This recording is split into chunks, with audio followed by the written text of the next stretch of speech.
Hello everyone, welcome to the series on Principles of Happy Life.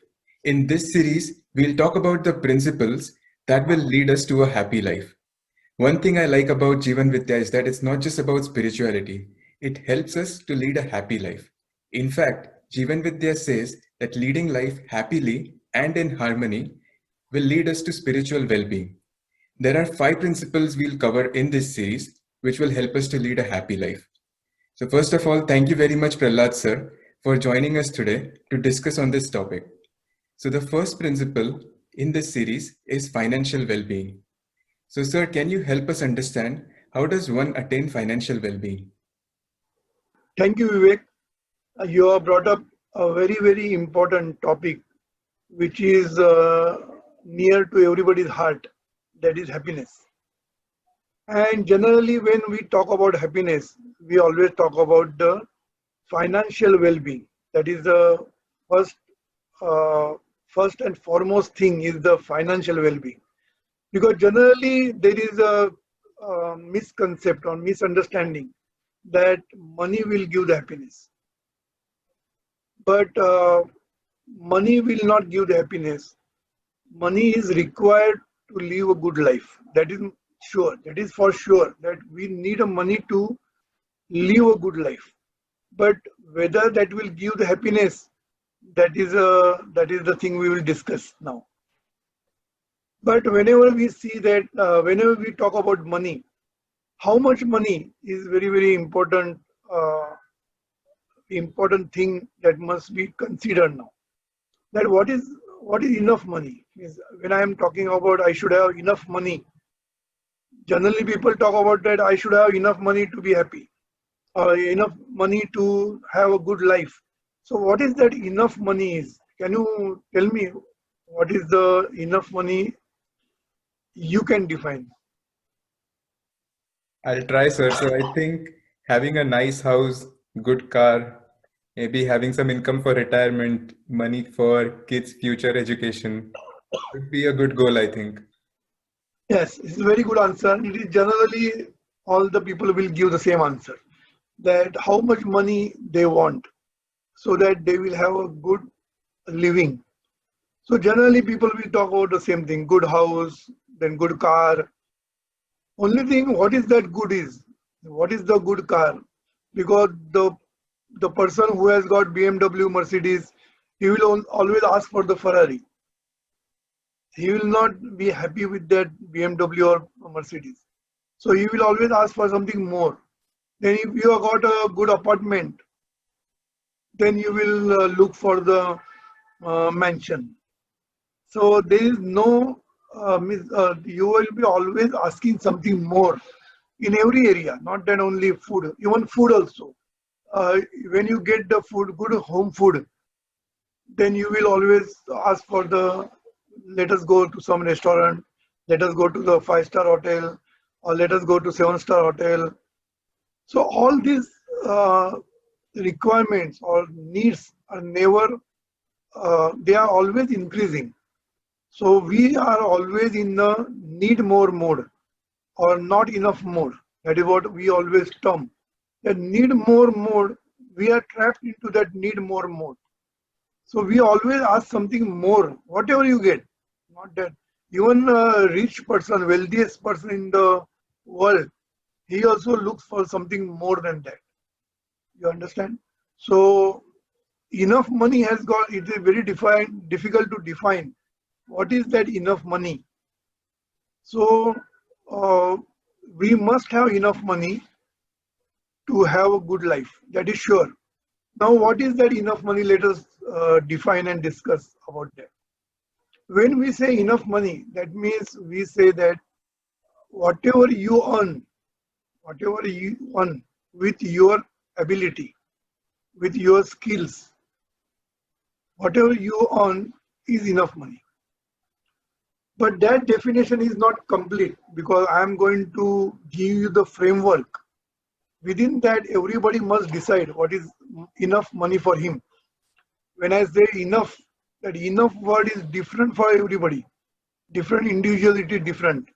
So it will depend on his skills, in his ability to earn more and more. For example, if somebody is highly educated and he is drawing a salary of a very high salary, he's drawing a very high salary. Because of his education, because of his skill set, he can earn much more than somebody else.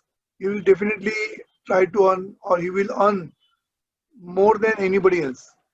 So that is because of his ability. So if you the what is enough will be defined by his ability, his skills to earn. So that is one part of it, one aspect of it. Second aspect, even if you have good education, you have good skills, and how much work you must do, because with that also you can have always, you will be in the same mode, need more mode. So how much you should earn with your abilities or with your skills, that is also important. So I will give you the framework. Within that, if you remain within that framework, uh, you can define yourself what is enough money. So you have to define yourself for you alone, what is enough for you. So I'll give you the framework. First thing is, I told you that your ability to earn will depend on your education, your skill set, your nature of how much hard work you can do.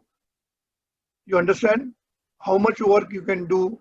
Based on that, you can earn much more than anybody else.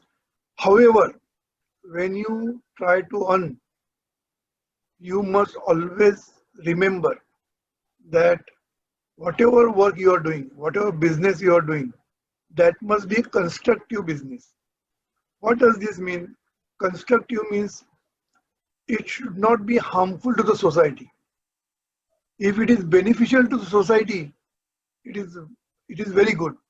But at least minimum, I am always telling you the minimum. Minimum thing that your job or your business should not be harmful to the society.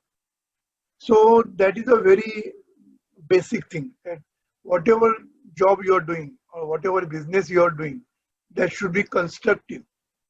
It should be beneficial to the society and beneficial to the nation also. So that is one aspect. Second aspect is, when you work, you must work sincerely and honestly. These are the one more condition, that you must work sincerely and honestly. That is also because there are many people, they don't work sincerely, they don't work honestly, and they earn enough money out of it. But that is not going to give the happiness. So when I say that you must earn money with sincerity and with honesty, that will give you happiness. That money will give you the happiness. So this is the second important aspect of financial well-being.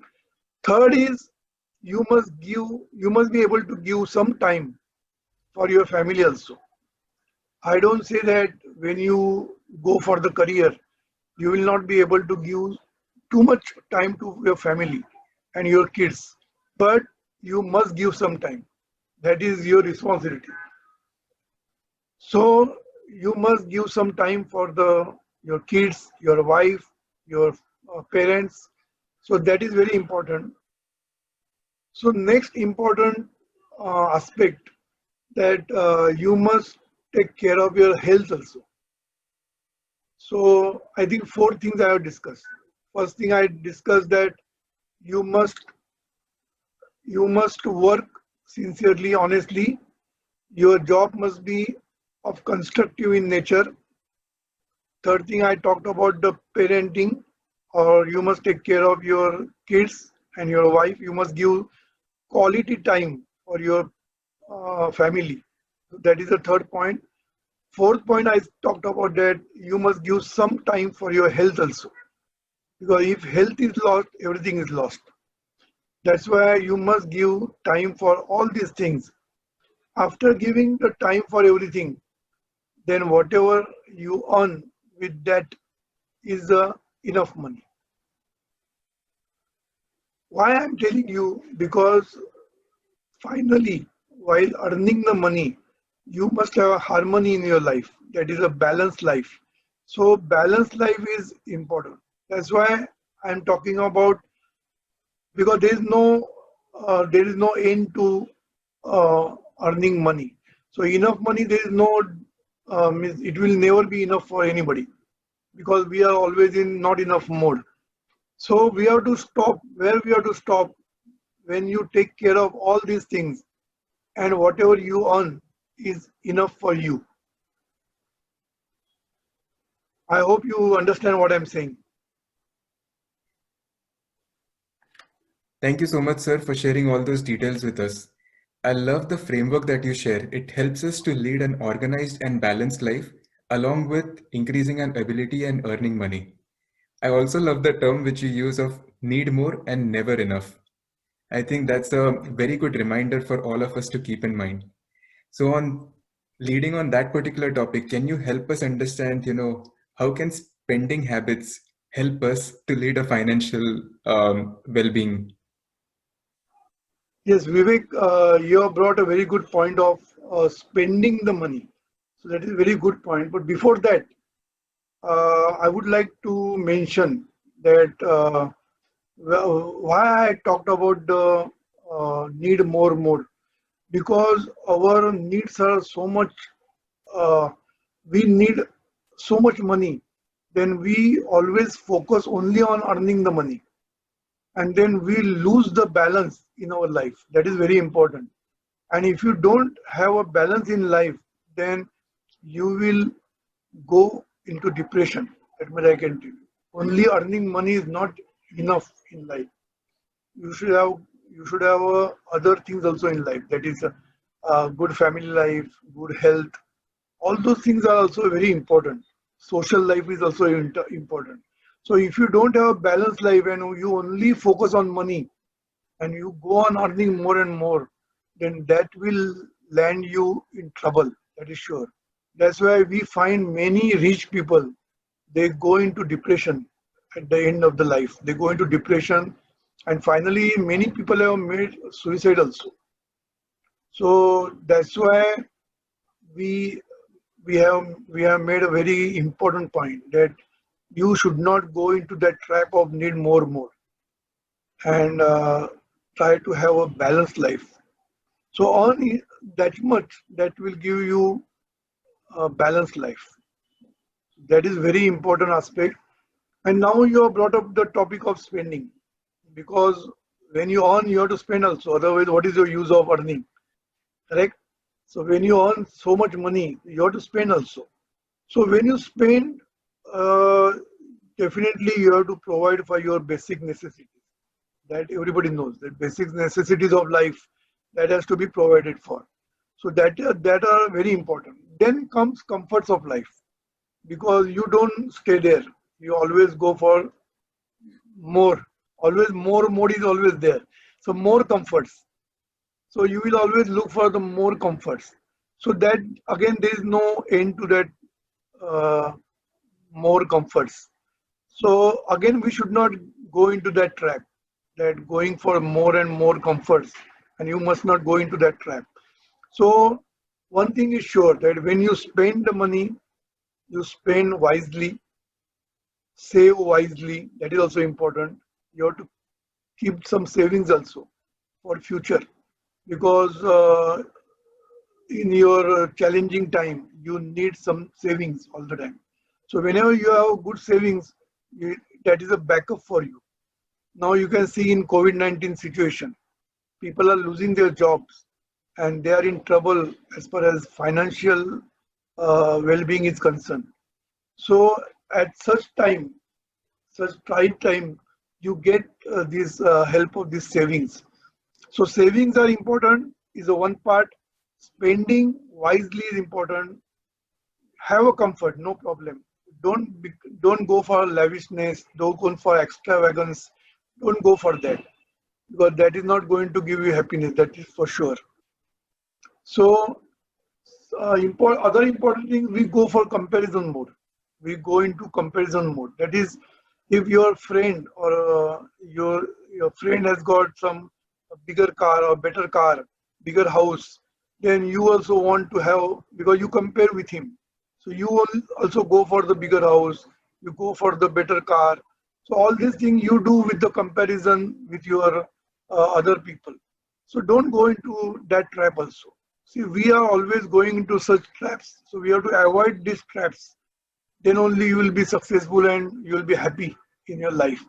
So don't compare with anybody because you are much better than the other people. So don't worry about the.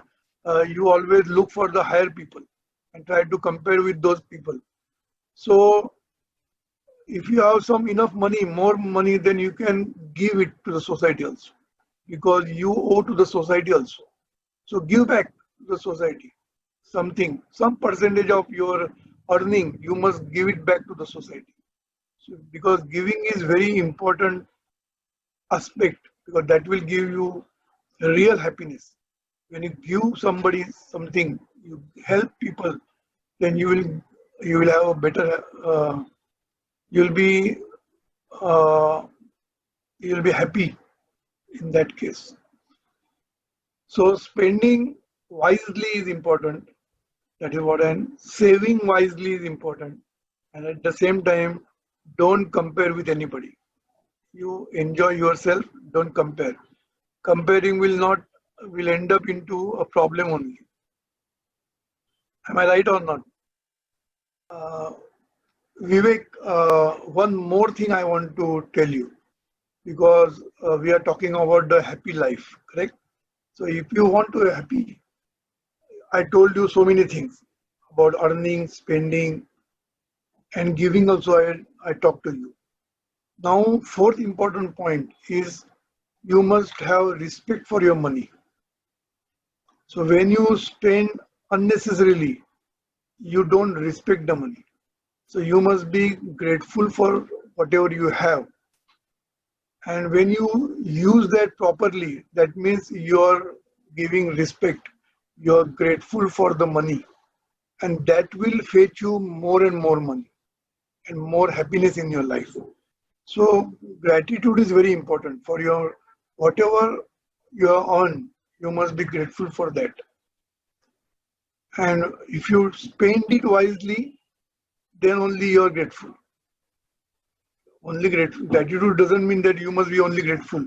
You must show this in your action also. So when you use the money properly, wisely for your comforts and for you pay the debt of the society also, then you are really respecting the money, and that is the gratitude. So you must be grateful for the money also. Those were really great points, sir. Thank you for sharing this. So, one of the things I love about Jeevanvidya and your teachings are they help us to live a balanced life. And ultimately, they keep on teaching us that, balanced life is going to lead us to a happy life. So I think all the framework which you have shared, for example, about earning, about spending, and not being in a comparison mode, and not being in a never enough and need more mode. I think all of that helps us with our financial well-being as well as leading us to a happy life. So I hope all our viewers as well loved all the points which you shared. So thank you so much, sir, for sharing all the details with us, and Thank thank you. you to all our viewers for joining. Yes.